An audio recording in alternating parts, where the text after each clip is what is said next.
Dear 12th viewers, as mentioned in the thumbnail, this video is one-shot video of the most important formulas and the tricks of the chapter 1 of NCERT, Relation and Functions.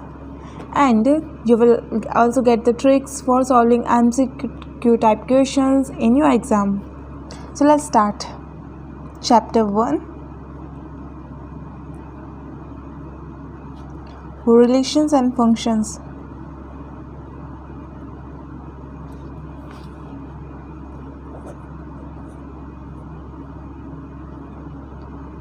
So the theme of this video is that end the confusion and knowing the best tricks, the best formulas. And you know what, you will also get that such type of tricks so that you can also check your final answers in your exam. And so before starting the video, as we all know that this time our time is very precious, so I divide you guys in the 4 categories. So the students who come under first category is that जिनको इस chapter के the most important formulas जानने हो. Second category में जिनको अपना इस chapter का बेसिक फंडा क्लियर करना हो. एंड द थर्ड कैटेगरी में जिनको चैप्टर रिलेटेड ट्रिक्स जाननी हो, मतलब क्या ट्रिक्स होनी चाहिए सॉल्व करने के लिए क्वेश्चन को. एंड फोर्थ जिनको अपनी एक्यूरेसी मतलब इंक्रीज़ करनी हो. ऑल्दो अपन सॉल्व कर लेते हैं किसी क्वेश्चन को, लेकिन with that accuracy that demands the exam. जो एग्ज़ाम की डिमांड है ना, अपन को उसको फुलफिल करना है, अपन को वो एक्यूरेसी अपने अंदर लानी है. So with that let's start our video. सबसे पहले we will do the quick revision of our 11th standard concept, and that is what set and the Cartesian product. So let's begin. So set क्या होता है? Set is a well defined collection of objects. Let me write this: well defined collection of the objects. Example सुनो. जैसे मैं तुमसे पूछूं कि 11th standard में तुमको कौन कौन से सब्जेक्ट हार्ड लगते थे. सो कुछ बच्चे बोलेंगे इंग्लिश, कुछ बच्चे बोलेंगे मैथ्स. मतलब किसी का एक सिंगल पॉइंट ऑफ व्यू नहीं है. बट इसी जगह अगर मैं पूछे तुमसे कि 11th स्टैंडर्ड में तुमको इंग्लिश कौन पढ़ाता था, तुम सबका एक सिंगल पॉइंट ऑफ व्यू होगा. जो भी तुम्हारे सर होंगे वो पढ़ाते हैं. So that is called well defined collection. और जो सब्जेक्ट वाली बात है, सबके अलग अलग सब्जेक्ट होंगे. That is not a well defined collection. तो वो सेट नहीं होगा. जो इंग्लिश टीचर वाला है वो सेट होगा. सो ये सेट होता है एक वेल डिफाइंड कलेक्शन. जैसे collection of the vowels, 5 vowels होते हैं इंग्लिश में, AEIOU. So it is a well defined collection. So चलो आगे बढ़ते हैं. सो कार्टेशियन प्रोडक्ट क्या होता है? कार्टेशियन प्रोडक्ट बेसिकली मल्टीप्लिकेशन होता है. ये प्रोडक्ट होता है 2 सेट का. The product of the sets is called the Cartesian product. जैसे मान लेते हैं ए सेट है अपना, ए कुछ भी मान लो, ए सेट मान लेते हैं अपना ABC और A. ओके. एंड दूसरा B सेट अपन मानते हैं 1 और 2. ये अपन ने कोई सेट एज अज्यूम कर लिया. अब as I told you that Cartesian product क्या होता है? ये प्रोडक्ट होता है 2 सेट का. अगर इनका अपन प्रोडक्ट लेते हैं तो अपने पास क्या मिलता है? कार्टेशियन प्रोडक्ट मिलता है. और बेसिकली आई होप दैट आप सबको कार्टेशियन प्रोडक्ट आता हो. अगर किसी को नहीं आता तो यहाँ देख लो, और जिसको आता है तो आप स्किप कर सकते हो इस पार्ट को. सो ये नॉर्मल फार्मूला है जिससे अपन मतलब ये बहुत बेसिक फार्मूला है. It is A and this is B. Okay. That is ABCE and that is 1 और 2. सो इसका प्रोडक्ट इसके साथ एंड इसका प्रोडक्ट इन दोनों के साथ, देन इसका प्रोडक्ट इसके साथ एंड इसके साथ भी. सो इसका जो कार्टेशियन प्रोडक्ट होगा वो होगा A1 and A2, B1, B2, C1 and the C2. ये कार्टेशियन प्रोडक्ट हो गया. A1 कैसे हुआ? देखो, A पहले इससे मल्टीप्लाई होगा, देन इससे होगा. उसी तरफ फिर B, इसके दोनों मतलब इसमें जितने भी एलिमेंट है ना, इधर का एलिमेंट इन पूरे एलिमेंट से मल्टीप्लाई होता है. और पता है ये जो फर्स्ट प्लेस पे होता है इसको अपन डोमेन बोलते हैं, और इसको अपन बोलते हैं रेंज, है ना. और जो जो इससे रिलेट हो रहे हैं वो सारे रेंज के अंदर आएंगे. और जितने भी एलिमेंट्स हैं वो तो होता है कोडोमेन. और जो मतलब इससे रिलेट होता है ना फर्स्ट एलिमेंट से, इधर वाले एलिमेंट्स रिलेट होते हैं ना, वो आते हैं अपने रेंज के अंडर। सो इधर वाले सारे एलिमेंट डोमेन कहलाते हैं, इधर वाले सारे कोडोमेन, और जो अपना रिलेशन बनाते हैं वो कहलाते हैं रेंज, वो रेंज में आते हैं। So that is single Cartesian product. And so एक चीज़ बताना है कि जो कार्टेशियन प्रोडक्ट होता है ए क्रॉस बी का, वो बी क्रॉस ए के इक्वल होता है क्या? सोचो, तुमको आता है ये, थोड़ा सा प्रेशर डालो दिमाग पे। ये जो कार्टेशियन प्रोडक्ट है ए क्रॉस बी का, वो बी क्रॉस ए के इक्वल होता है क्या? आता है तुमको? एक हिंट देती हूँ, ग्राफ है, सिंपल ग्राफ है, उस पर प्लॉट करके देखो 3 4 और 4 3, एक सिंगल पॉइंट मिलता है क्या? नहीं मिलता। तो उसी तरह इनका जो कार्टेशियन प्रोडक्ट रहता है ना ए क्रॉस बी का, बी क्रॉस ए का, वो इक्वल नहीं होता। तुम ग्राफ पे प्लॉट करके देख सकते हो इन सबको, वो नहीं होता। सिंपल होना है, 3 4 को ग्राफ पे प्लॉट करो, फिर तुम 4 3 को करो, वो इक्वल नहीं होगा। तो इसी तरह इनका जो कार्टेशियन प्रोडक्ट होता है, इनके प्रोडक्ट का, वो इक्वल नहीं होता। अब ये बेसिक कंसेप्ट था जो अपने 11th स्टैंडर्ड में आ चुका था। अब स्टार्ट करते हैं अपने रिलेशंस। रिलेशन क्या होता है? रिलेशन से अपन बिगिन करते हैं। जब 12th स्टैंडर्ड है ना, उसमें अपन different type parts of relation पढ़ेंगे। सो रिलेशन बेसिकली ये है ना, सबसेट होता है और इक्वल होता है किसके? कोडोमेन की। ये कोडोमेन का सबसेट एंड उसके इक्वल होता है। और जैसा अपने जो 11th स्टैंडर्ड उसमें 2 फॉर्म पढ़ी थी, एक तो रोस्टर फॉर्म थी, एक set builder form. Roster form जैसे here is a relation that is equal to x y such that x is vowel and y is even number, and ये है सेट बिल्डर फॉर्म। इसको set builder form कहते हैं। X y such that x is vowel and y is even number. And इसकी roster form होगी, वो होगी A2 और E2। जो मैंने तुमको बोला था कि जो ये अपना होता है ना रिलेशन, ये सबसेट होता है और इक्वल होता है कार्टेशियन प्रोडक्ट के। कैसे? ये अपन ने इधर कार्टेशियन प्रोडक्ट लिखा था ना ए क्रॉस बी का, अपन ने इसमें ही से ही इसको इक्वल लिया है, तो ये सबसेट हुआ। इसका छोटा पार्ट वो होता है subset. So relation is equal to codomain हो सकता है, रिलेशन कोडोमेन के भी पूरा इक्वल हो सकता है, और उसका सबसेट भी हो सकता है रिलेशन। और ये अपने 11th स्टैंडर्ड में अपन ने पढ़ा था कि ये होती है, ये सेट बिल्डर फॉर्म कहलाती है, एंड ये होती है, ये रोस्टर फॉर्म कहलाती है। So now moving ahead. अब ये था बेसिक फंडा रिलेशन के बारे में। अब ये ज़रूरी है पढ़ने लिए यहाँ पे कि अपन रिलेशन और फंक्शन के बीच में क्लैरिटी होनी चाहिए अपन को। सो फंक्शन की बात करें तो फंक्शंस क्या होता है? फंक्शन एक स्पेशल टाइप का रिलेशन होता है जिसमें जो डोमेन, जिसको अपन प्री इमेज भी बोलते हैं, वो रिपीट नहीं होती। इधर देखो, ये फंक्शन होता है, ये एक स्पेशल टाइप का रिलेशन होता है जिसमें जो डोमेन, जो ये रहा domain, that is domain, and इसी को अपन प्री इमेज भी बोलते हैं। ये रिपीट नहीं होता फंक्शन में। रिलेशन में हो सकता है लेकिन फंक्शन में रिपीट नहीं होता। और इसका एग्जांपल देखो, एक रिलेशन है रोस्टर फॉर्म में 1 2 5 6 7 8 एंड 3 2। ये एक अपना रिलेशन हो गया। एंड दूसरा रिलेशन है यहाँ पे 1 2 1 6 7 8 3 2 एंड। अब ये बताओ, ये रिलेशन फंक्शन है क्या?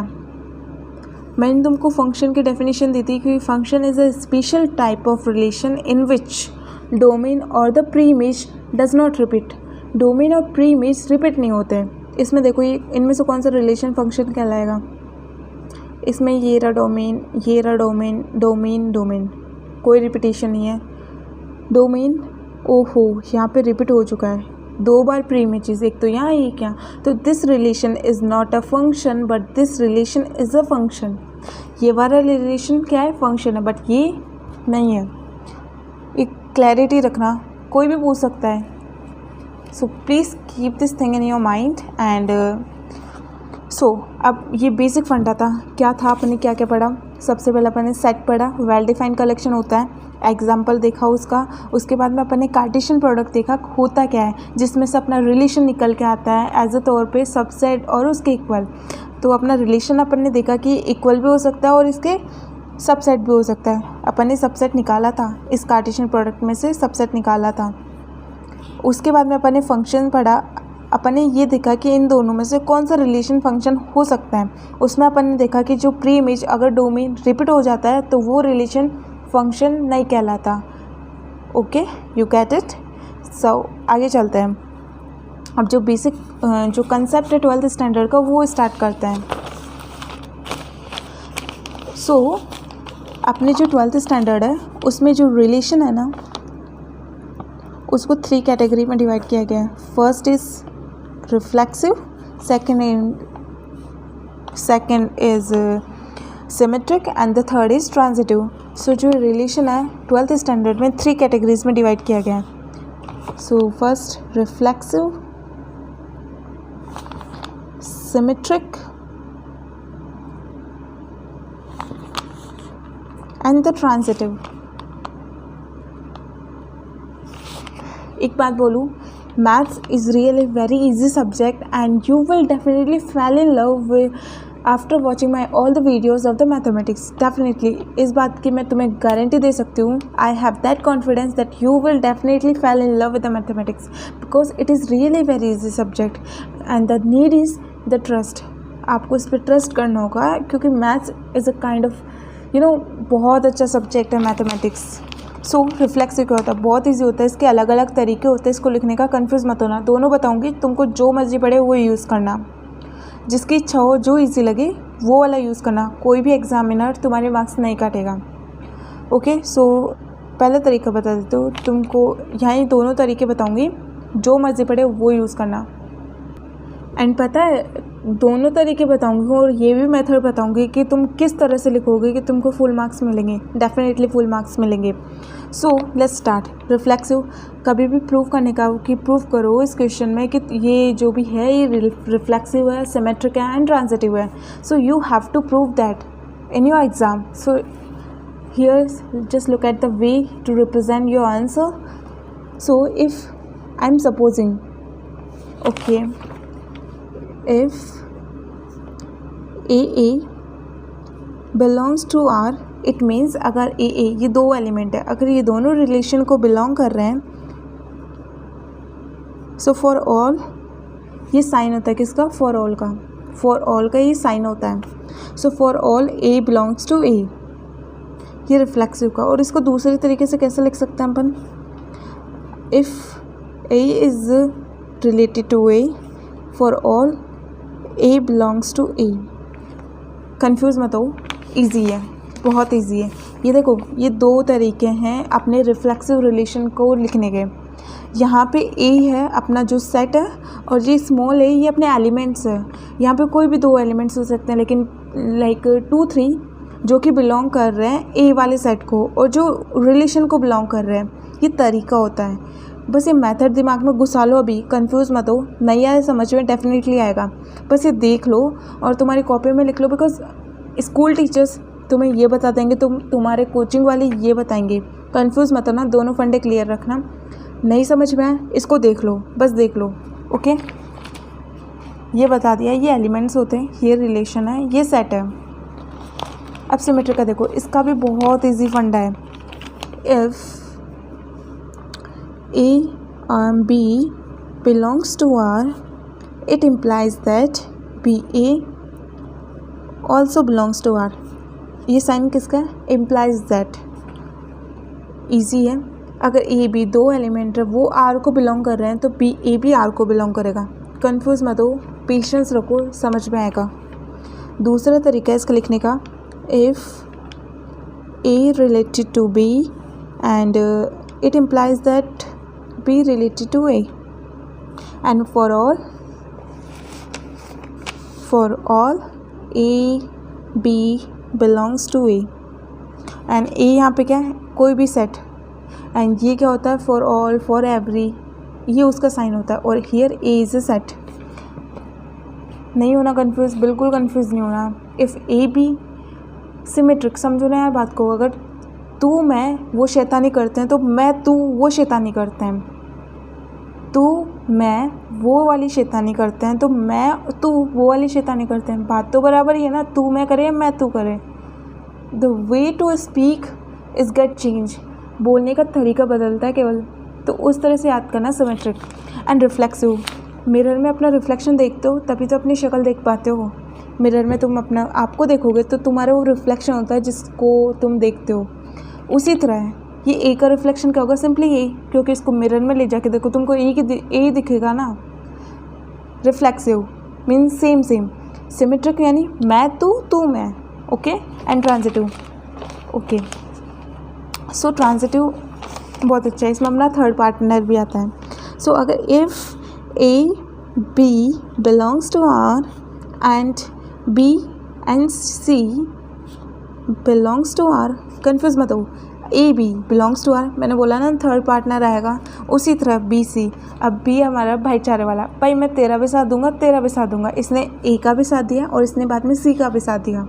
सो if A B belongs to R then B C also belongs to R, then it implies that AC belongs to R. For every A, B, C belongs to A. देखो बात ये है कि जो तीनों भाई है एक ही फैमिली के, बस लड़ाई हो गई इनमें। अब बीच वाले को तुम बहन मान लो, क्योंकि बहन समझदार होती है कि तू भी लड़ाई मत कर, मैं तेरे भी साथ हूँ तेरे भी साथ हूँ, मैं तेरे भी साथ हूँ मैं तेरे भी साथ हूँ। एंड बाद में इनका जो लड़ाई को सॉल्व करा के इनका जो बैचअप करवा देती है कौन, ए सी, फिर दोनों साथ में आ जाते हैं। दोनों एक ही फैमिली को बिलोंग करेंगे ना, और इनकी जो फैमिली है वो सेट ए है जो कि रिलेशन को बिलोंग कर रहे हैं ये चीज़ें। The way to write it is that if A B belongs to R, अगर ए बी किसी भी रिलेशन को बिलोंग कर रहे हैं ना, तो बी सी भी उसी रिलेशन को बिलोंग करेंगे।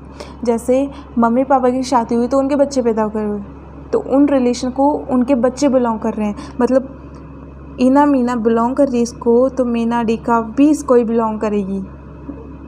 कुछ भी समझ लो ना यार, ए भी इसको बिलोंग कर रहा है तो बी से भी बिलोंग करेगा। दोनों के बीच में लड़ाई हो रही, बात नहीं कर रही, तो बाद में इनका ये पैचअप करवा देगी ये वाली इनकी बहन। So A C belongs to R. And for all and for every, यानी for every element A B C belongs to A. बात ऐसी है, अगर हम कोई भी एक्सेप्शन प्रूव कर देते हैं कि ये ऐसे बिलोंग कर रहा है वो ऐसे बिलोंग कर रहा है, सो अपन को सबको प्रूव करने की ज़रूरत नहीं है, बस एक एलिमेंट को प्रूव कर दो, काम हो जाएगा।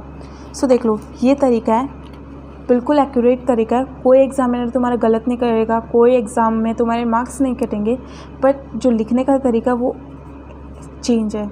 सो जो भी कन्वीनियंट लगे वो यूज़ करो। रिफ्लेक्सिव के लिए इस तरह से तुम लिखोगे, या तो ये मेथड चूज़ करो या ये मेथड चूज़ करो।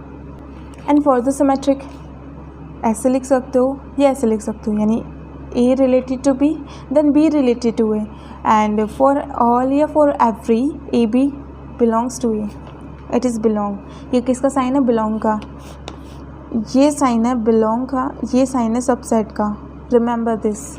एंड ट्रांजिटिव, भाई ए बी बिलोंग कर रहा है आर को, तो हम बी से भी बिलोंग करेंगे आर को, एंड बाद में इनका पैचअप होता है तो ए सी भी बिलोंग करते हैं आर को। एंड फॉर एवरी यानी फॉर सारे एलिमेंट, ये इस लाइन का ये मतलब होता है कि उस सेट ए में जितने भी एलिमेंट है ना वो सब बिलोंग कर रहे हैं ए को। So these are just the type of relation पढ़ा अभी तक। कोई भी रिलेशन अपन बना देते थे दो सेट के बीच में, कोई प्रॉब्लम नहीं थी। ये डिफ़िकल्ट नहीं है, बहुत ईजी है। That is reflexive, symmetric and the transitive. ये रिलेशन है, फील इट। मैथ को जितना फील करोगे उतनी तुमको ईजी लगेगी। Just try to understand it. Hello, इतनी जल्दी बैटरी डाउन कर लिया? ज़रूरत नहीं है, ये वन शॉट वीडियो। इसमें अपन क्या सीखेंगे, थीम क्या है इस वीडियो की, and the confusion, knowing the most important formulas and the tricks so that we can clear all the MCQ type question. So आगे चलते हैं। एंड देखो, रिलेशन पढ़ा, उसके टाइप पढ़े, क्या पढ़े, रिफ्लेक्सिव पढ़ा, सिमेट्रिक पढ़ा एंड ट्रांजिटिव पढ़ा। अब अगर कोई relation, if relation is symmetric, I mean that reflexive and symmetric and the transitive, symmetric and transitive. It means अगर अपना रिलेशन रिफ्लेक्सिव भी है, सिमेट्रिक भी है और ट्रांजिटिव भी है, इट मीन्स वो रिलेशन क्या है, that relation is called equivalence, EQUIVALENCE, and that relation is called equivalence relation. कोई रिलेशन अपना रिफ्लेक्सिव हो गया, सिमेट्रिक हो गया, ट्रांजिटिव हो गया, वो रिलेशन क्या है अपना इक्विवेलेंस रिलेशन। एक इसमें आती है इक्विवेलेंस क्लास, है ना, बहुत सारे बच्चे कंफ्यूज हो जाते हैं इसमें इक्विवेलेंस क्लास होती क्या है एंड कैसे अपन उसको फिगर आउट करते हैं। एक रिलेशन, एक एग्जांपल देती हूँ। सो एक रिलेशन है 1 1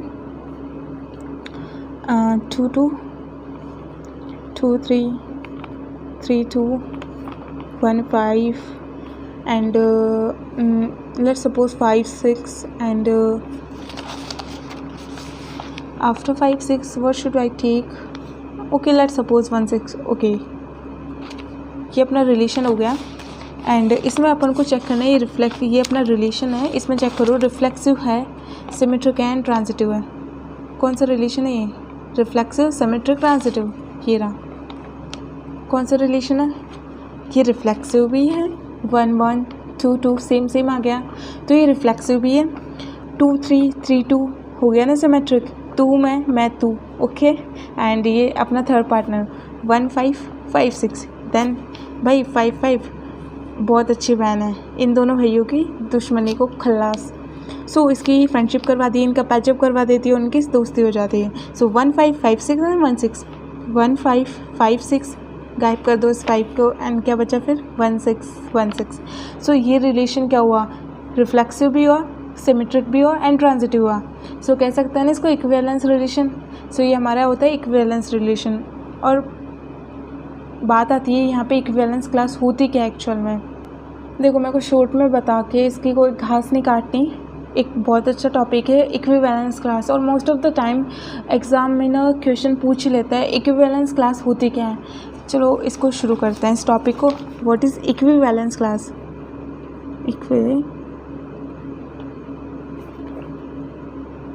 क्या होती है इक्विवेलेंस क्लास? मान लेते एक रिलेशन है सेट ए पे एंड सेट ए कंसिडर करते हैं अपन।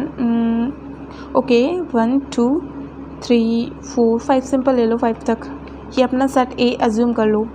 देन इस पे रिलेशन क्या है 1 1 1 3 1 1 1 3 1 5 2 2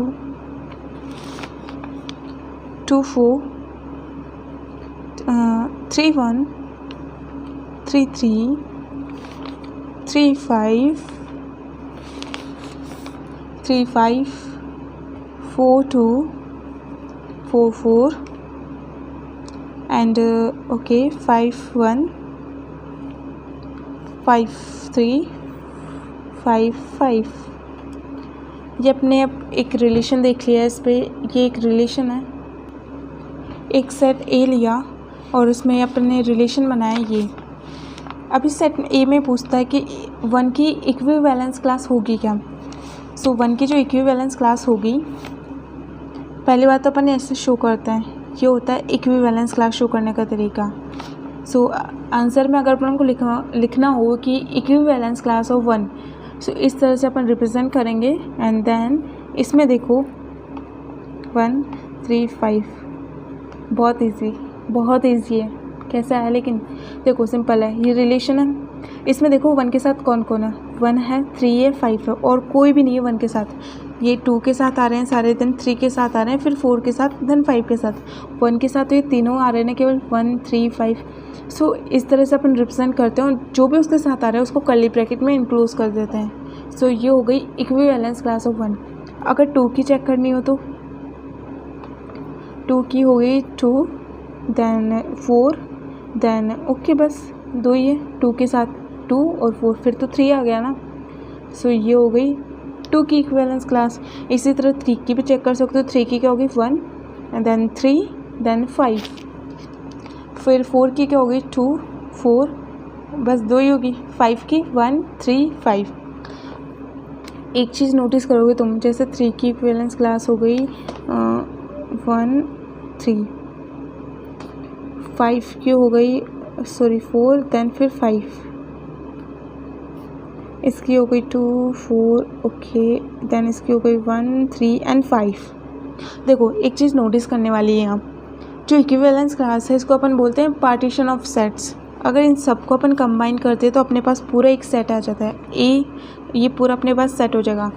equivalence class is equal to partition of set, partitions of set. अगर ये सारे इक्विवेलेंस क्लास को तुम कंबाइन कर देते हो तो तुमको क्या मिलेगा, एक कंप्लीट वो ही सेट मिल जाएगा जिसकी एक है इक्विवेलेंस क्लास है। So that's all the equivalence class. Equivalence class क्या होती है, सेट ए है, इस पर ही रिलेशन है। एग्जामिनर पूछेगा कि 1 की जो इक्विवेलेंस क्लास है वो कौन सी है, तो 1 के साथ जो जो भी रिलेशन में आ रहा है उसको इस तरह से लिख देना है, कर्ली ब्रैकेट में, और 1 को खुद को एक स्क्वायर ब्रैकेट में। दैन उसके बाद में 2 के साथ जो आ रहे हैं, 3 के साथ जो आ रहे हैं, और जब अपन इन सबको कंबाइन कर देंगे अपन को एक कंप्लीट सेट मिल जाएगा, दैट इज़ कॉल्ड सेट ए। जो ये रहा, ये वाला सेट अपन को यहाँ मिल जाएगा जब इनको कंबाइन कर देते हैं। So that's all the equivalence class. I hope जो कन्फ्यूज़न था वो ख़त्म हुआ। क्या होती है इक्विवेलेंस क्लास, कुछ नहीं होती भाई, जो रिलेशन में 1 के साथ मतलब जिसके साथ जो आता है ना उसको कर्ली ब्रैकेट में पुट कर दो, that is called the equivalence class. Let's do a quick revision. So अपन ने सबसे पहले क्या पढ़ा, सेट पढ़ा, फिर पढ़ा कार्टेशियन प्रोडक्ट पढ़ा, फिर हमने पढ़ा कि रिलेशन होता क्या है, देन अब पढ़ा उसके बाद में फंक्शन क्या होता है, क्या डिफरेंस है रिलेशन एंड द फंक्शन में। फिर हमने पढ़ा कि जो रिलेशन के कितने टाइप्स होते हैं, कितने होते हैं, 3 होते हैं। क्या क्या होते हैं, रिफ्लेक्सिव होता है, सिमेट्रिक होता है एंड ट्रांजिटिव होता है। Reflexive means same, symmetric means मैं तू मैं, और ट्रांजिटिव में क्या हो जाता है, थर्ड पार्टनर आ जाता है। उसके बाद अपन ने क्या पढ़ा, अपन ने पढ़ा कि इक्विवेलेंस रिलेशन क्या होता है। दैन उसके बाद में अपन ने पढ़ा इक्विवेलेंस क्लास क्या होती है, किसी की इक्विवेलेंस क्लास निकालनी हो तो कैसे निकालेंगे। एंड नाउ अपन पढ़ेंगे फंक्शंस क्या होते हैं। छोटू सा फंडा था ना रिलेशन का, इजी था, समझ में आएगा। नहीं आया टेंशन मत करो, इस वीडियो को चिल मार के वापस देखो, डेफिनेटली समझ में आएगा। ये बिलीव रखो खुद पे, तुम कुछ भी कर सकते हो। So now moving ahead, functions क्या होता है अपने, देखो बेसिकली फंक्शन के होते हैं 4 type, 1 many 1, onto, into. 1 function, इसका एक और नाम है that is called injective function, injective function.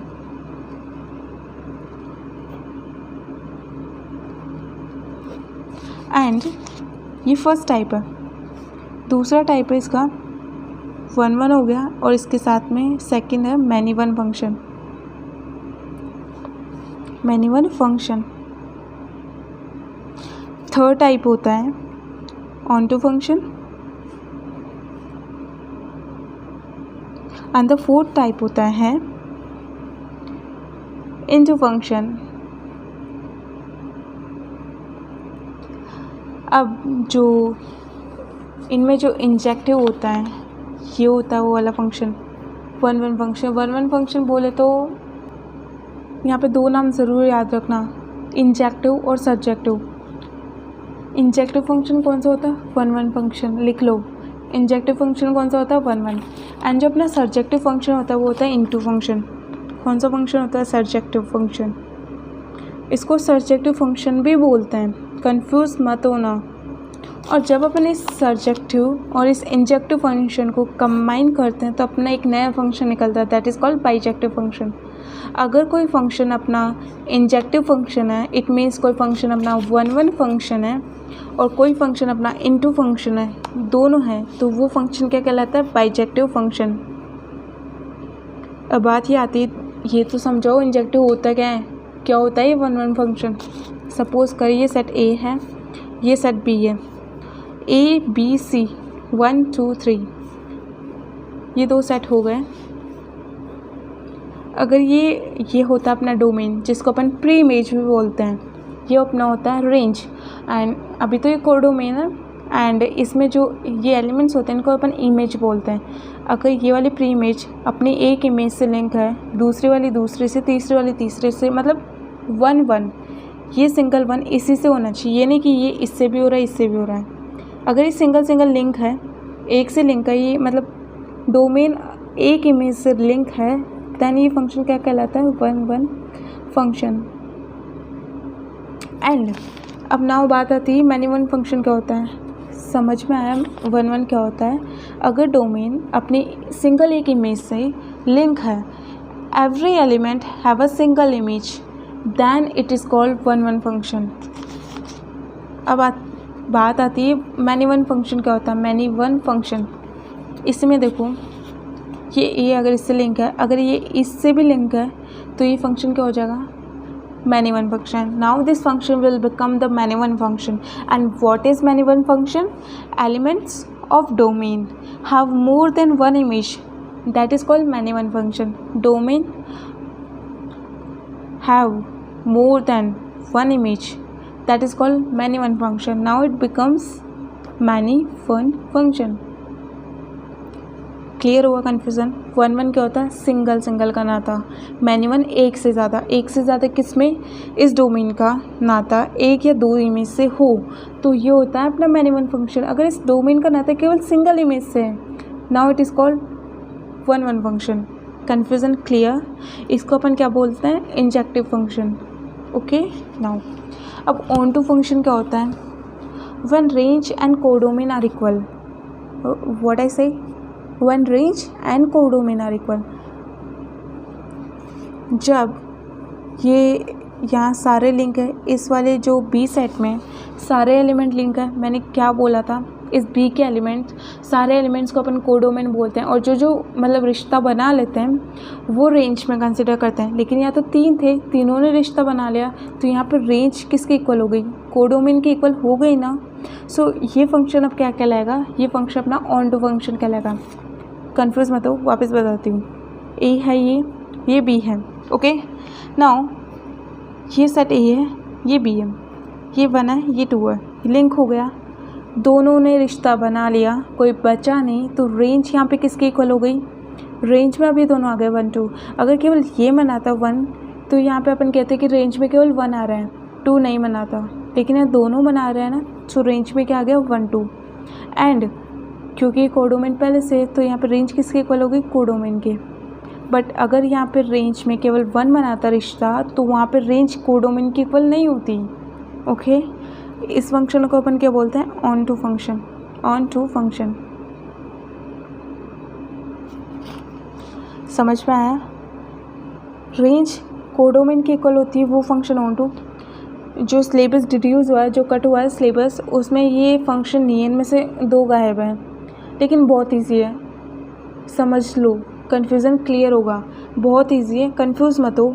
बहुत ज़्यादा इजी है, कंफ्यूज मत हो ना. बस 2 ही तो कट है और इजी है. 1 यानी सिंगल. मैनी वन यानी एक से ज़्यादा किसमें, एक से ज़्यादा इमेज बन गई तो उसकी डोमेन की. और ऑन टू क्या होता है, ऑन टू यानी कवर टाइप. इमेजिन करो, इसको फील करो. ऑन टू मीन्स कवर कर रहा है ना, ओवरलैप कर रहा है ना. अगर रेंज हमारी कोडोमेन की इक्वल हो जाती है वो ऑन टू हो जाता है. 1 यानी सिंगल. मैनी वन यानी बहुत सारे. Just feel it. Fourth up ये जो अपना भाई साहब है ये इनटू फंक्शन है. इनटू फंक्शन क्या होता है, when range is a subset of codomain. यहाँ पे इक्वल आई थी कि रेंज इक्वल हो रही है. But when the range is a subset of codomain then that function is called into function. Into function को as I told you that इसको अपन सर्जेक्टिव फंक्शन भी बोलते हैं. इनटू को अपन सर्जेक्टिव फंक्शन बोलते हैं. एग्जाम्पल के तौर पे ए कोई सेट है, बी कोई सेट है. यहाँ पे A B C. Okay. Now 1 2 3 4 ये इसके साथ लिंक हुआ, इसने इसके साथ रिश्ता बनाया, इसने इसके साथ बन गया. यहाँ पे एक रह गया, 4 रह गया ना. जब रेंज सबसेट होती है कोडोमेन की then this is called into function. इसको अपन सर्जेक्टिव फंक्शन भी बोलते हैं. एंड यहाँ पे ए 1 से रिश्ता बना रहा है, बी 1 से और सी 3 से. बट 4 तो अपना बेचारा बच गया ना, इसके साथ तो किसी ने मतलब बॉन्ड नहीं बनाया, अकेला पड़ गया. तो रेंज यहाँ पे क्या हो गई, सबसेट हो गई. लेकिन जब यहाँ पे डी होता और वो इससे रिश्ता बनाता तो ये अकेला नहीं पड़ता. तब ये कौन सा फंक्शन हो जाता, ऑन टू फंक्शन हो जाता. ऑन टू में फील करो, onto overlapping, into मतलब कम आ रहा है ना. सो यहाँ पे एक बच गया तो ये सबसेट हो गई. जब भी रेंज सबसेट होती है कोडोमेन की वो फंक्शन अपना होता है इनटू फंक्शन. और जब ये जो अपना इंजेक्टिव फंक्शन और द सर्जेक्टिव फंक्शन कंबाइन हो जाते हैं, ये कौन सा फंक्शन बनाता है, बाइजेक्टिव. ओके. रिलैक्स, समझ में नहीं आया तो रिलैक्स, रिलैक्स। फंक्शन का टाइप, फंक्शन पढ़ा अपन ने, इसके 4 टाइप होते हैं, one one function, many one function, onto function and the into function. Okay, अब अपन ने उसके बाद पढ़ा कि इनटू को अपन सर्जेक्टिव भी बोलते हैं और यहाँ पे अपन वन वन फंक्शन को इंजेक्टिव भी फंक्शन बोलते हैं। ओके, इंजेक्टिव फंक्शन यानी वन वन फंक्शन, इंजेक्टिव, और जब सर्जेक्टिव यानी कोई रिलेशन अपन उसको प्रूव कर देते कि भाई ये इंजेक्टिव भी है और ये सर्जेक्टिव यानी ये वन वन भी है और ये इनटू भी है, तो वो फंक्शन अपना क्या हो जाता है, बाइजेक्टिव फंक्शन। अब कैसे, इधर देखो, ये अपन ने रिलेशन बनाया, एक का एक से बन रहा है, एक का सिंगल सिंगल से बन रहा है, तो ये क्या हुआ, वन वन यानी इंजेक्टिव फंक्शन। और यहाँ पे क्योंकि एक एलिमेंट बच रहा है बेचारा, सो यहाँ पे रेंज क्या हो गई, सबसेट हो गई कोडोमेन की, तो ये क्या हो गया, इनटू भी हो गया ना। सो इस रिलेशन को अपन बोल सकते हैं कि ये क्या है, बाइजेक्टिव फंक्शन है। This is called bijective function. फंडा याद रखना, वन वन में सिंगल, मैनी वन में ये वाला डोमेन एक से ज़्यादा इमेज बनाता है। Okay, and onto function में ओवरलैपिंग होती है, मीन्स ये पूरा ओवरलैप हो गया ना, 1 2 दोनों इक्वल हो गई कोडोमेन के, रेंज इक्वल टू कोडोमेन, और अपना इनटू फंक्शन उसमें वो सबसेट होता है। आई होप क्लियर हो गया होगा, कन्फ्यूज़न नहीं हुआ, there is no need to take worry and the tension. वापस करो रिपीट वीडियो को, डेफिनेटली क्लियर होगा। You will definitely fall in love with the mathematics. Don't forget this. And this is a one-shot video of chapter 1 of NCERT that is called Relation and Function. ख़त्म होने वाला है। Basic फंडा क्या याद करा, set पढ़ा, देन कार्टेशियन प्रोडक्ट पढ़ा, देन अपन ने रिलेशन पढ़ा, फिर फंक्शन पढ़ा, दोनों के बीच में अपन ने मतलब कन्फ्यूज़न क्लियर करा, बेसिकली होता क्या डिफरेंस। उसके बाद में अपन ने रिलेशन के टाइप्स पढ़े, रिलेशन के टाइप्स के बाद में अपन ने इक्विवेलेंस क्लास पढ़ी, उससे पहले अपन ने इक्विवेलेंस रिलेशन भी तो पढ़ा था। देन उसके बाद में अपन ने पढ़ा बस रिलेशन, उसके बाद में अपन ने फंक्शन पे आया, फिर अपन ने वन वन फंक्शन पढ़ा, उसके 4 टाइप पढ़े फंक्शन के, उनकी शर्तें पढ़ी, मतलब क्या होने पे वो कौन सा फंक्शन होता है। ईजी है, बहुत ईजी है। वैसे डिड्यूस सिलेबस में कट हो चुका था, अगर देख लेना इस वीडियो को, क्योंकि ये सिर्फ तुम्हारा कन्फ्यूज़न क्लियर करेगा। वन शॉट वीडियो, धमार मजा के आओगे एग्ज़ाम में अगर इसको भी देख के जाते हो। बेसिक फंडा क्लियर होना चाहिए, पेपर में ना फुल कॉन्फिडेंस के साथ जाना। दैट्स ऑल, ख़त्म हो गया चैप्टर। एंड कुछ बेसिक टिप्स वो डेफिनेटली दूंगी आपको। कुछ थिंग्स है जो आपको पॉइंट टू भी नोटिस है, कुछ पॉइंट्स हैं। ऑन टू फंक्शन पढ़ाया है तुमको, उसके लिए रेंज है ना मस्ट इक्वल होनी चाहिए कोडोमेन के, तभी वो फंक्शन ऑन टू होता है। When range must equal to codomain then it is called onto function. And एक फंक्शन अगर वो बाइजेक्टिव फंक्शन है तभी उसका क्या इन्वर्स एग्जिस्ट करेगा, दैन इट इज़ इन्वर्टिबल। ये कट हो चुका है, बट नॉलेज गेन करने में क्या बिगड़ रहा है। कोई फंक्शन ये बाइजेक्टिव फंक्शन है तो इसका इन्वर्स एग्जिस्ट होगा और वो फंक्शन इन्वर्टिबल फंक्शन होगा। Okay, and that's all. And now it's turn to know some tricks. वैसे ट्रिक्स तो मैंने दे दी बीच में वीडियो के, मतलब लर्न करने की ट्रिक्स, और ये पता है मोस्ट इम्पॉर्टेंट हाईलाइटेड है। और जब है ना सीबीएसई ने सिलेबस डिड्यूस करा था, कम करा था, तो इनको नहीं काटा था, तो तुम एक्सपेक्ट कर सकते हो कि कितने इम्पॉर्टेंट है ये। और जो ट्रिक जो मैं तुम्हें देने जा रही हूँ वो ये है, ये trick is that function is a subset and equal to the relation, and relation is a subset and equal to the Cartesian product. जो फंक्शन होता है वो अपना सबसे पहले कार्टेशियन प्रोडक्ट से अपना रिलेशन निकलता है जो उसका सबसेट और उसके इक्वल हो सकता है, एंड रिलेशन से अपना फंक्शन निकलता है। पढ़ा था ना, relation function is a special type of relation in which the domain and the preimage does not repeat. So function relation से निकलता है, इसका सबसेट और इक्वल हो सकता है। एंड यू नो व्हाट, एक और ट्रिक है। एक क्वेश्चन आएगा कि let's find the how many relation are possible in this given set. So तुमको वहाँ पे रिलेशन नंबर फाइंड करना होगा। इसकी एक ट्रिक है, लेकिन that is a surprise for you guys. In the upcoming video you will be no in a sum of the question that is going to be a most important question. एक अगला video और आएगा relation function का। ये one shot video था, basic information and the solid basic funda of the relation and the function.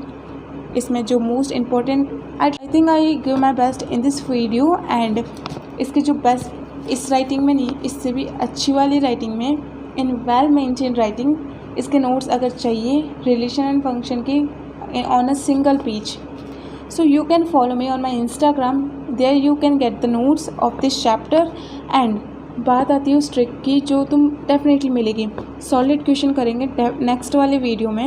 And you know what, वो बहुत ज़्यादा मोस्ट इम्पॉर्टेंट क्वेश्चन होंगे, 1 मार्क्स के होंगे, बहुत ज़्यादा इजी क्वेश्चन होंगे जो अपने कंसेप्ट को ना बूस्ट करेंगे। कुछ नहीं, बस थीम होगी उस वीडियो की कि वो आपके कंसेप्ट को बूस्ट करेंगे। जो भी आपका अभी किसी का होगा बहुत शानदार वाला कंसेप्ट, किसी का टूटा फूटा, there is no need to worry, जो होगा अच्छा होगा। एंड वो वाला वीडियो, उसमें वीडियो में आपके मोस्ट इम्पॉर्टेंट क्वेश्चन होंगे जो आपके पास्ट ईयर क्वेश्चन होंगे जो दिल्ली गवर्नमेंट एंड इनमें आ चुके हैं। एंड वहाँ पे आपको और ज़्यादा ट्रिक्स मिलेगी और बहुत इन्जॉय करोगे। And definitely you will fall in love with mathematics. अभी तक वीडियो पे बने हुए हो, so please do like, subscribe and share this video. So bye bye, have a good day.